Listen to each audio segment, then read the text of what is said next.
October 10th. It rained steadily all day, so I didn't go out much. Then, not far when I did. No one came by. I made the rounds many, many more times than usual, partially out of boredom. And good thing that I did. The thing was strangely quiet as I entered the basement. In a moment, I saw why. We had developed a leak. The water entered at the wall, ran along a sagging beam, and dripped down several feet further in. It had formed a puddle, and that puddle was slowly spreading. One moist pseudopod was extended in the direction of the circle, having perhaps another 10 inches to run before it breached it. I howled, a long, loud, mournful thing that I saved for occasions especially such as this. Then I drew myself on the streamer and rolled in it, absorbing it up into my coat. "Hey!" cried the thing. "Cut that out. This was meant to be. So was this," I snapped, and turned over and rolled in the puddle itself, soaking myself as I tossed and wriggled, absorbing a great deal. I moved to a far, dry corner and turned over several times on the floor there, spreading the moisture to a place where it would evaporate harmlessly. "Cursed dog!" it had snarled. "Another few minutes and I'd have made it!" "I guess it's just not your lucky day," I replied. Then there were footsteps on the stair. Jack saw what had happened, and he went and fetched a mop. Shortly, he was cleaning up the rest of the puddle, wringing it out into a basin while the thing fumed and turned pink and blue and then a sickly green. He set a pail beneath the drip and told me to call him again if we developed any more leaks. We didn't know. I checked regularly all afternoon. The rain finally stopped after dark, and I waited several hours after that just to be sure before going out. Moving around to the front of the house, I unearthed a new slimy piece of drugged meat from where I had buried it.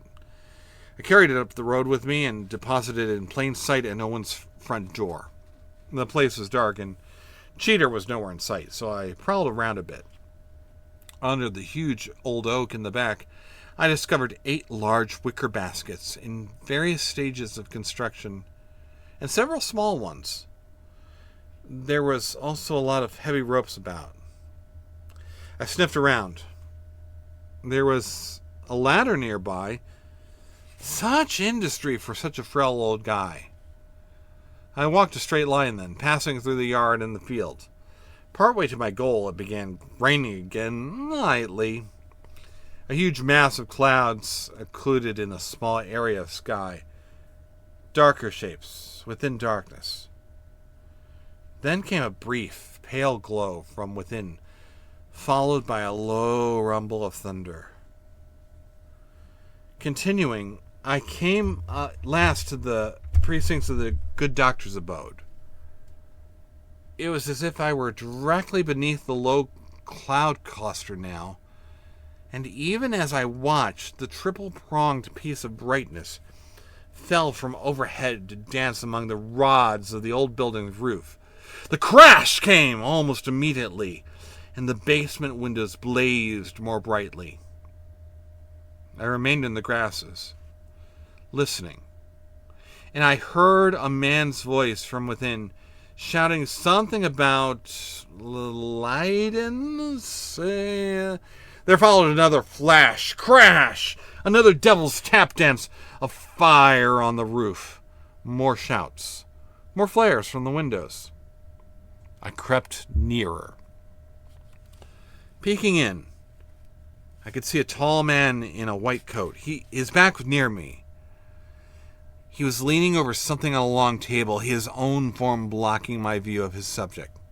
A small, misshapen individual crouched in a far corner, eyes darting, making nervous movements with his hands. Then came another flash, another crash. Electronic discharges played about a bank of equipment over the tall man's right. They stained my eyes with after images for a time. The tall man shouted something, moved to one side. The small man rose and began to dance about. Something on the table covered. I could see now. It was covered by a sheet. It twitched. It might have been A large leg? Beneath the cloth, there came another blinding burst and a deafening roar. The scene within was momentarily an inferno. Through it all, it seemed to me that something large and manlike tried for a moment to sit upon the table, its exact outline masked by the flowing cloth. I backed away. I turned and I ran more as fire fell from the heavens. I'd done my duty. This seemed ample investigation here for one night. I walked my next line from the good doctor's to Larry Talbot's place. I came out from the rain partway there and shook myself at some point. When I had reached Larry's house, I saw it to be well lighted. Perhaps he really did suffer from insomnia. Circling the place many times, I spiraled inward, pausing to inspect a small gazebo by the rear. Within, outlined in dry mud, I discovered a large paw print which appeared to be identical to the one I'd found near my home. Drawing nearer, I rose on my hind legs, 4 paws against the side of the house, and peered in through a window. Empty room. The third one I inspected let upon a skylighted room filled with plants. Larry was there, staring into the depths of an enormous flower and smiling. His lips were moving, and though I could hear low sounds, I could not distinguish the words he uttered. The huge blossom moved before him, whether because of the air currents or maybe its own volition, I couldn't tell. He continued to murmur, and I finally turned away. I mean, lots of people talk to their plants. Next, I oriented myself as best as I could and attempted to follow a straight line from Larry's place to the Count's crypt.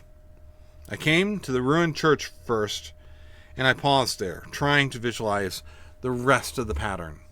By that time, a faint lightning had begun in the east.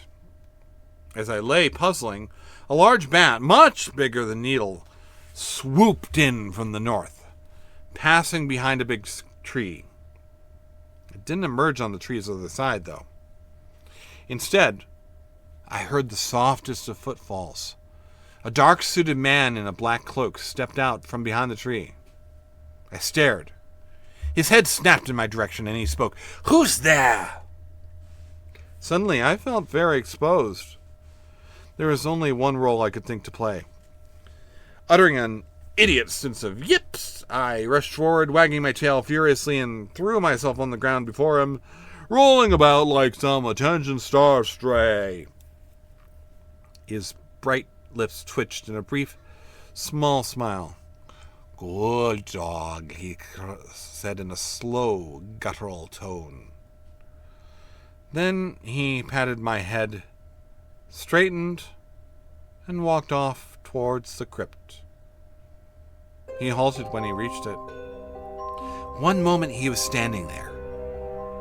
The next moment, he was gone. I decided it was time to get gone myself. His touch had been very cold.